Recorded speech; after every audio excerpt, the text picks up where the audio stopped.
mga nakikinig sa No God and His Word, Ministry USA. Ngayong gabi po ay pag-aaralan po natin ng tungkol po sa kapatawaran. Kung paano tayo pinatawad ng Diyos, sapagkat tayo ay makasalanan, tayo ay pinatawad ng Diyos dahil sa kanyang anak, ng ating Panginoong Hesukristo. At ngayon po mga kapatid, ang topic po natin ngayon ay patatawarin tayo ng Diyos kung ipagtatapat natin ang ating mga kasalanan. Bago po lahat ng mga kapatid, tayo ay manalangin. Panginoong Diyos, maraming salamat po ngayong gabing ito. At pag-aaralan po namin sa inyo, Panginoon, ang tungkol sa kapatawaran. At gabayan mo po kami, Panginoon, na maunawaan ang iyong mga salita sa pag-ibig ng Diyos Ama at ang biyaya ng Panginoong Hesukristo at ang puspos ng banal na Espiritu Santo. Naway patuloy na sumasa amin, Panginoon. Ang lahat ng ito ay dalangin ko sa pangalan ni Jesus. Amen. So, ang pasimula ko po mga kapatid ay ito po pero bago po yun ay pupunta po muna tayo sa 1 John chapter 1 verse 9. Babasahin ko po sa inyo mga kapatid at 1 John chapter 1 verse 9. If we confess our sins, He is faithful and righteous to forgive us our sins and to cleanse us from all unrighteousness. So ngayon mga kapatid, ang pasimula po natin pagtatalakayin ngayong gabi ay una ay ang kapatawaran ay mahalagang bahagi ng kaligtasan. Pangalawa, ang pagpapatawad ay mahalagang bahagi. Ito po ay mahalagang bahagi rin ng buhay ng mga nagsisimpalataya, mga manampalataya. At ang pangatlo, para matagpuan ng isang tao ang tunay na kapatawaran, dapat niyang aminin ang kanyang mga kasalanan. Ito ay tinatawag na pagpapahayag or confession. Confess your sins to God. Yung pagpapahayag natin, yung mga kasalanan natin sa Diyos. Yung ikapat po ay, kaya pinatatawad ng Diyos ang mga tao sa kasalanan ay batay sa sakripisyo ni Kristo Jesus. Ano ang ibig sabihin ng kapatawaran? Ang pagpapatawad sa Biblia, ang tinuturo ng Bible ay isang paglaya o isang pagpapaalis ng isang bagay. Ang kapatawaran ay mayroon tayo kay Kristo, ay may kasamang pagpapalaya sa mga makasalanan mula sa makatarungang parusa ng Diyos at kompletong pag-alis ng lahat ng mga paratang laban sa atin. Tingnan natin ito sa Romans chapter 8 verse 1. At sinasabi rin sa Colossians chapter 1 verse 14 na sa minamahal na anak ay mayroon tayong katubusan. Ang kapatawaran ng mga kasalanan, isinalin ng pinalaki na Biblia ang huling pariralang katulad nito. Pararilang katulad nito, ang kapatawaran ng ating mga kasalanan. Ang kapatawaran ng ating mga kasalanan at ang kanselasyon ng parusa ng mga kasalanan. Ang biyaya ng ating kasalanan ay magiging panukat ng ating kapatawaran sa iba. Ito ay mula sa Ephesians chapter 4 verse 32. Ang pagpapatawad ay isang kamangha-mangha, mga kapatid. Ito ay banal, nagpapalaya, mapagmahal, nasa loobin at kilos. Ang sa loobin ng pagpapatawad ay nasa likuran ng kawikaan. Ito ay yung sa Kawikaan chapter 24 verse 17, Proverbs 24 verse 17. Ito po ang sabi, huwag kang magalak kapag ang iyong kaaway ay nahulog o natitisod. Ang pagpapatawad ay isang banal, malaya, mapagmahal na saloobin at kilos. Ito ay makatwirang na magpapatawad. Ito ay masustansya. Ito ay mabuti. Ito ay matino. Pinakawalan ka nito mula sa pag-igting, pagkabalisa. Nagdadala sa iyo ng kapayapaan. Ito ay humihingi ng pag-ibig. Ngayon po, mga kapatid, ay pupunta naman po tayo sa ano ang kapatawaran na may kaugnayan sa kaligtasan.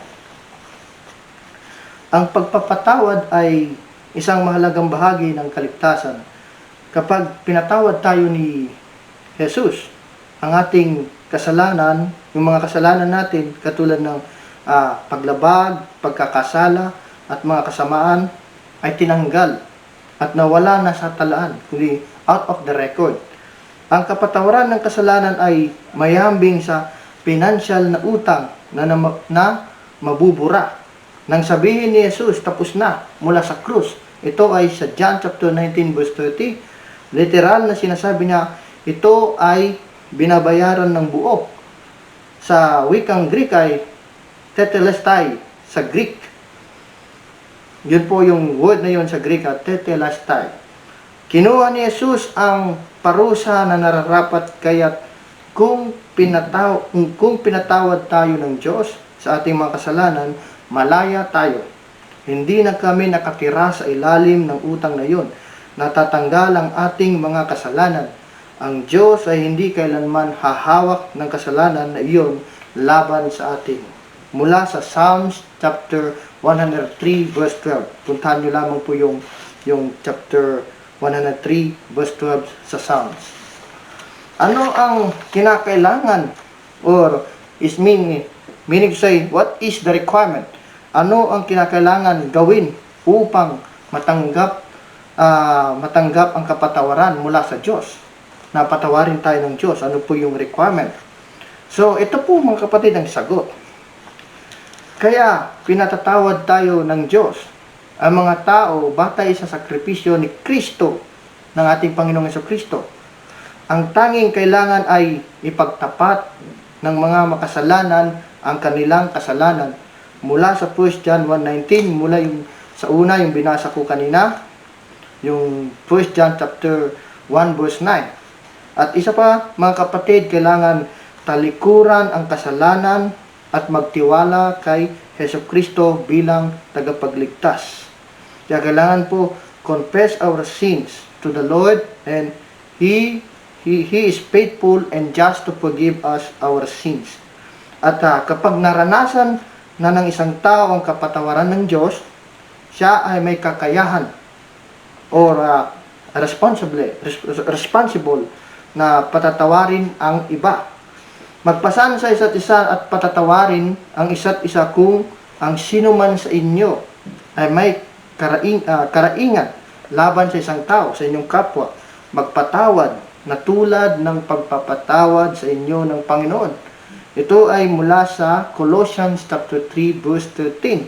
Sa katunayan, yaong mga tumangging magpatawad ay ipagkanulo ang katotohanan na hindi nila nauunawaan ang katotohanan at gaano karami ang kanilang sariling kasalanan na kailangan nilang patawarin.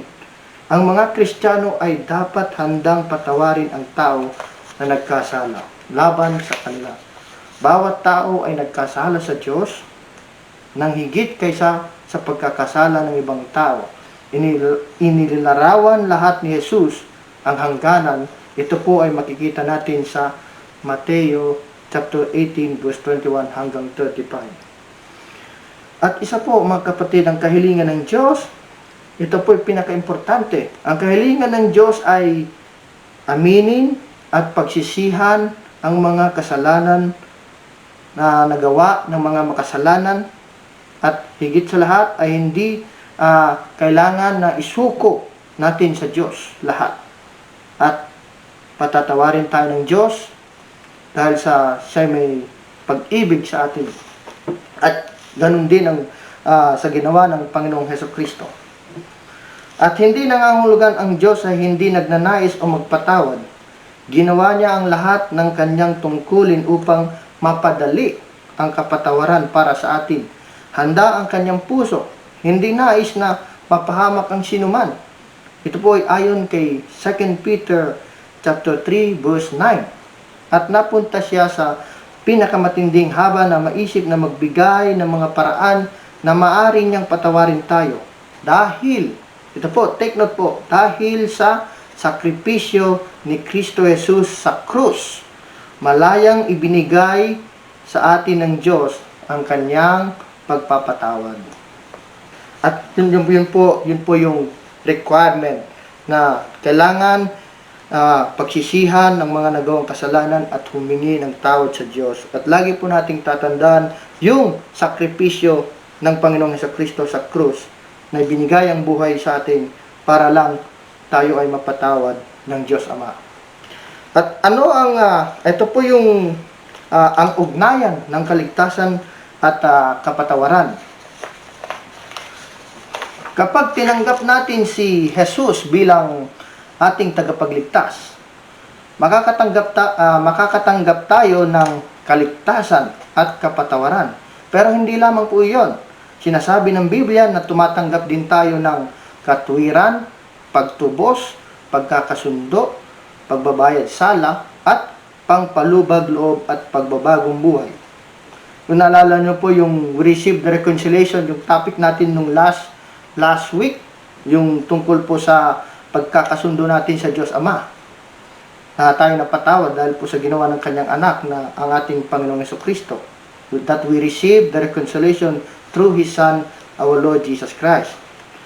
Kaya nagkaroon po tayo ng peace with God. Ang bawat isa sa mga salitang theological na ito ay nagpapahayag ng mga magagandang katotohanan tungkol sa pagpapala na natanggap natin kapag si Jesus ay naging ating tagapagligtas. Ang kaligtasan at pagpapatawad habang may kaugnayan ay hindi eksaktong pareho, bagamat ang salitang pagpapatawad ay nagmula sa salitang Griego na apemi, na ibig sabihin ay bumitaw, sumuko at huwag nang ingatan pa. Kapag pinatawad tayo ni Jesus, ang ating mga kasalanan, paglabag at pagkakasala at mga kasamaan ay tinanggal at nawala na sa talaan. Erased in the record. Ang kapatawaran ng kasalanan ay kahalintulad nito sa pinansyal na utang na mabubura. Kapag pinatawad tayo ng Diyos sa ating mga kasalanan, malaya tayo. Ang ating mga kasalanan ay mapapawi. Hindi sila hahawakan ng Diyos laban sa atin. Ito po ay balikan nyo lang po ang Psalms chapter 103 verse 12. Ang kaligtasan at pagpapatawad ay magkaugnay. Walang kaligtasan kung walang kapatawaran.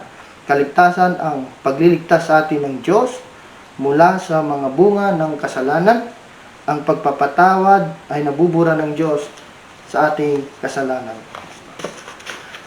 So mga kapatid, ang conclusion po ay today is nais kong ipaliwanag sa inyo ng malinaw na ang lahat ng ating mga kasalanan ay pinatawad na ng Diyos. At sa kabila ng mapagbiyaya, mawain, nakabutihang loob na bahagi ng Diyos, sa lahat ng nagsisisi at yumakap sa ating Panginoong Jesucristo, tayo pa rin. Ayon sa 1 John chapter 1, buong chapter na yun, kilala pa rin tayo bilang mga Kristiyano dahil sa patuloy na pag-amin sa ating mga kasalanan.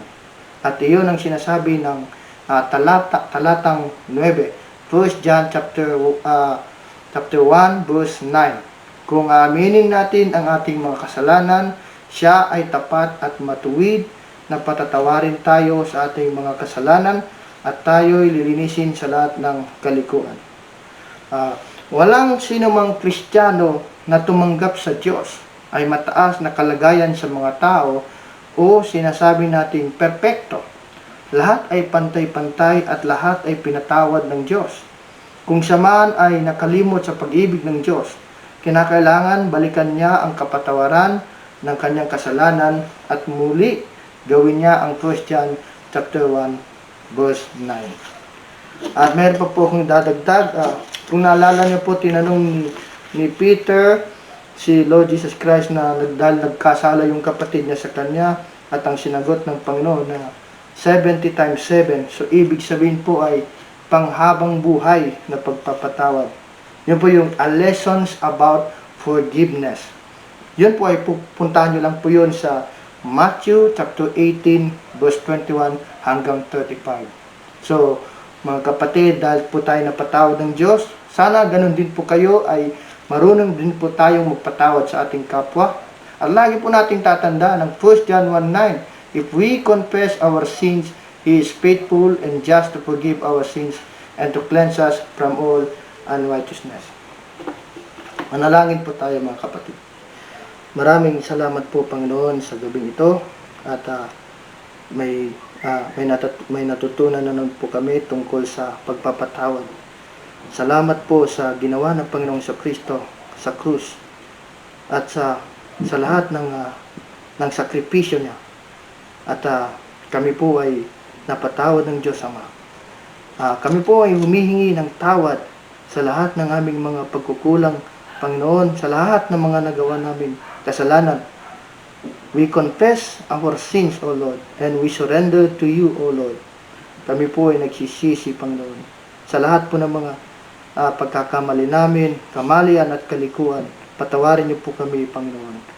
At sana po ay mapatawad din po kami ng mga taong nasaktan namin, kung kami man po ay nakapagbitaw ng masakit na salita sa kanila. Patawarin, sana po ay mapatawad din po nila kami, Panginoon. At sa lahat po ng mga taong sana po bigyan niyo po sila ng kaliwanagan at pag-ibig sa kanilang puso, na sana ay marunong din po sila magpatawad. Dahil lagi pong pinapaunawa at laging itinuturo ng Panginoong Kristo ang pagpapatawad. At dahil doon po ay nagmula ang lahat ng ito sa aming Panginoong Kristo. Ang lahat ng ito ay dalangin ko sa pangalan ng aming Panginoong Kristo. Amen. Mga kapatid, subaybayan niyo po kami lagi sa mga susunod ulit na aming topic at saka yung pag-aaralan pa natin, at ganun din si Pastor Ariel, Pastor Ariel Abac, ang senior pastor ng No God and His Word Christian Fellowship, at saka ganun din po yung mga tinuturo niya. Panoorin niyo lang po sa YouTube o kaya pumunta po kayo sa aming website sa share.com. At nandun din po lahat yung mga dapat nyong kung may gusto po kayong balikan, i-click nyo lang po yung no at saka yung word, His words. Nandun po lahat yung mga video namin at saka yung mga ibang message. At palagi lang po kayong at kung ano po mga kapatid, i-subscribe nyo po kami sa YouTube channel ng No God and His Word para po masundan ninyo yung mga susunod pa naming video, para makapagsimula kayo from the beginning until hanggang sa tuloy-tuloy na pag-aaral natin tungkol sa salita ng Diyos. Kami po ay nagpapasalamat sa lahat ng mga sumusubaybay, nanonood at tumatangkilik at nagmamahal sa salita ng Diyos. Naway pagpalain kayo ng Panginoong Diyos at makita-kita po ulit tayo sa mga susunod pa nating lessons at pag-aaralan tungkol sa salita ng Diyos. Maraming salamat po mga kapatid at magandang gabi po. Pagpalain kayo ng Diyos.